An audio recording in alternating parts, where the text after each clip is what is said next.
So the time to pick up my upcoming book at the $100 million price is coming to an end. There'll be a price reduction soon. It will still be out of reach for almost everyone, but the negative side to the price reduction is that means that the information has become less valuable. For anyone who could have afforded it at the $100 million price, it's worth it. However, the more the information leaks into the public, the lower the value gets. So I'm not dropping the price just yet. There's still time. And we'll see.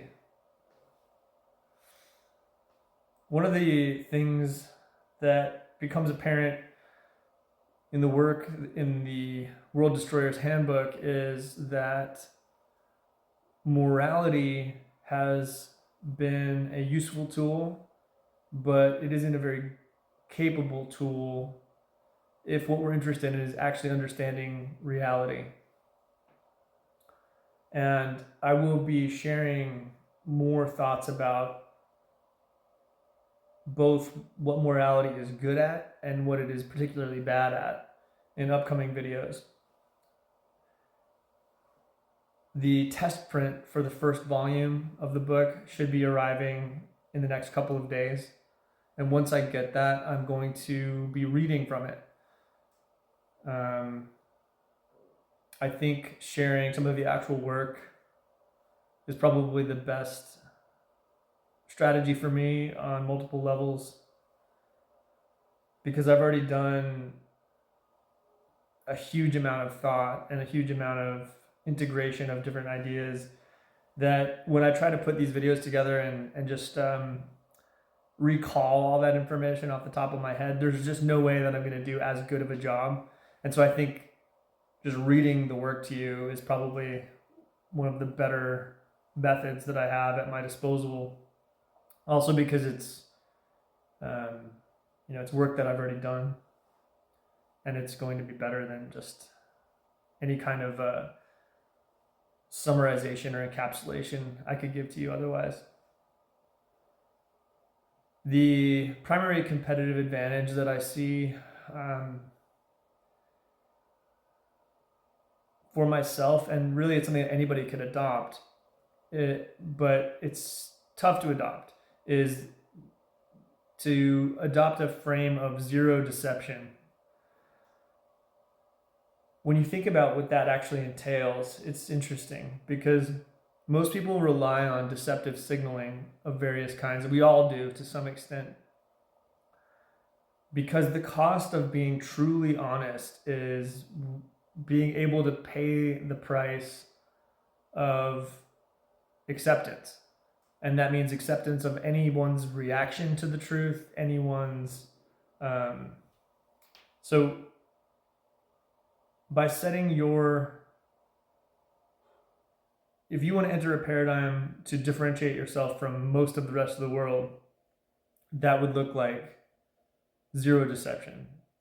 The problem why we can't mostly do this is because we are also deceiving ourselves. And when we're deceiving ourselves, most of the time it's self-sealing. We don't even see that we're doing it because it's metabolically advantageous. It generates energy for us to deceive ourselves. So we tell ourselves all kinds of lies about ourselves situationally and dynamically that update all the time. And we read this in others constantly. We see, you say, that guy's an idiot. Look at what he's doing. Look at what he's doing over there. Or look at what she's up to.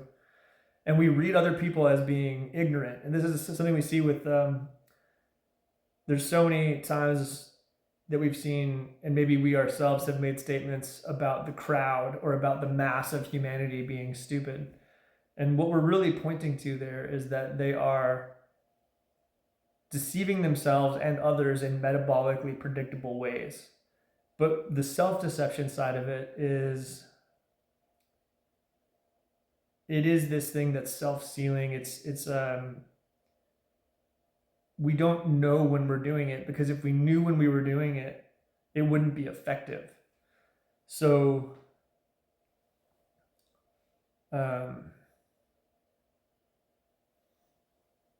yeah, kind of lost my train of thought. But yeah, so I think what I was getting at is we read this in others and we say humanity is ignorant, or we see the base of humanity, like the lowest common denominator behavior. But what that really is the aggregate metabolic function of those organisms. Everyone's trying to optimize their limited resources, limited capacity, and they're trying to get the maximum metabolic gain out of it and maximum reproductive value, in the sense of evolutionary reproduction, not just having babies, but reproducing their ideas, reproducing their various patterns that include them as a component. So this idea of trying to adopt a frame of zero deception, what that would mean for an individual would mean reckoning with whatever the truth is about their own deceptive strategies. In order to do it, you have to be strong enough that you can pay the cost. So any behavior or any hierarchy that relies on deceptive signals in order to exist has an inherent weakness when compared with one that doesn't. So if we took two hierarchies and one of them had a legitimacy narrative that could only remain under the conditions of deceptive signaling, and then another hierarchy that was legitimate because it was actually capable and was an actual power structure, the one that doesn't require deceptive signaling would obviously be stronger. The issue is that deception confers advantage over evolutionary time. So even strong, capable hierarchies evolve deceptive signals because they're lower cost. So we have competence-based hierarchies that get overlaid with deceptive signals, because even though they're competence-based initially, deception still confers benefit. But the problem is that over time, that signaling behavior ends up being a surface area for the hierarchy's corruption. This leads to a phenomenon that I've written about and talked about a little bit, that is that every organization actually has two org charts. There's the stated org chart, that's the official organization structure on paper, which includes all the people's job titles and role descriptions and things like that. And that org chart is accountable to procedure. It's the org chart that is actionable through HR and things like that. It's the org chart that is navigated through promotions and things like that. Then there is the other org chart, which is the actual organization structure that is built on physical reality and relationships. These sometimes are the same. Sometimes you'll have the actual org chart based on physical reality and the stated org chart, and sometimes they will align, where the leader of the stated org chart is actually the real leader. But the thing is that they don't always align. The organization sometimes, like a good example is, there might be somebody in the organization whose job title isn't IT tech support, but everyone knows that if you go talk to this guy, he'll be able to help you with something more effectively than if you go through the established channel. Well, that kind of backdoor sort of informal behavior is showing you where the energy actually flows in an organization.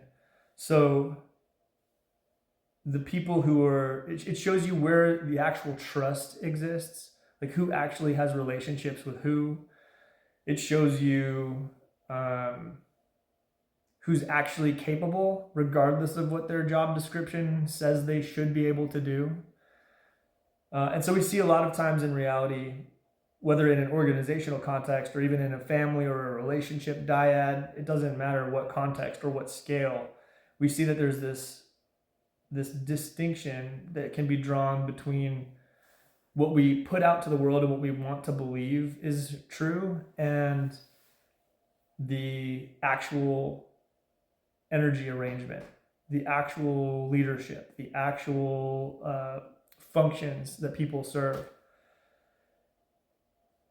And what's interesting is, as far as I know, no organizational psychology really takes this into account. There's been some feminist thinkers that have written about this. I only know of one, actually, but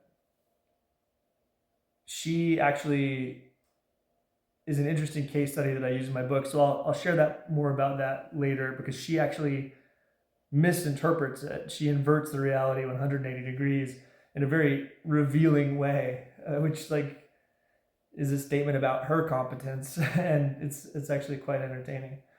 But yeah, I think that's something that I'm excited to share more about, this idea of the actual power structure of reality being different from the stated one. And let me see, what else did I want to talk to you about?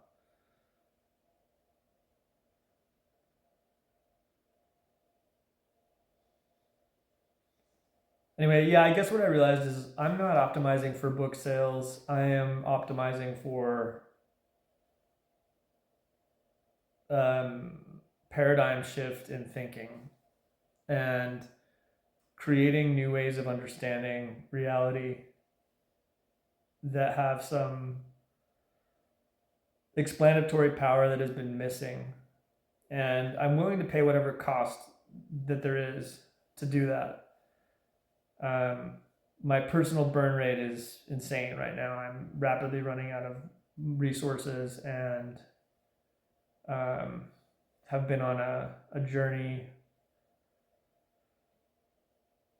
to try to birth all this. And it's very close to being there. So I don't know. Yeah, at the end of that process, I don't really know what happens to me, but I'll have done the work, and that's what's important to me. And at the same time, I'm working on this homestead project. Hopefully, I'm able to get that stabilized before I've exhausted my resources. Anyway, I better get to painting and doing some construction. Thanks for listening. I know you've got a million things out there to pay attention to. But yeah, I want to tell you that, there's actually a highly unusual value proposition here. And that is that I understand cause and effect in a way that I don't think anyone else does as clearly at this moment. And I'm going to be sharing all of that on this channel. So whether or not you think that's worth it is your call. The other thing is that, the work that I am doing is verifiable by you. You don't have to take my word for it. Everything I'm talking about is open to scrutiny and revision. And yeah, I'm going for the opposite of deception.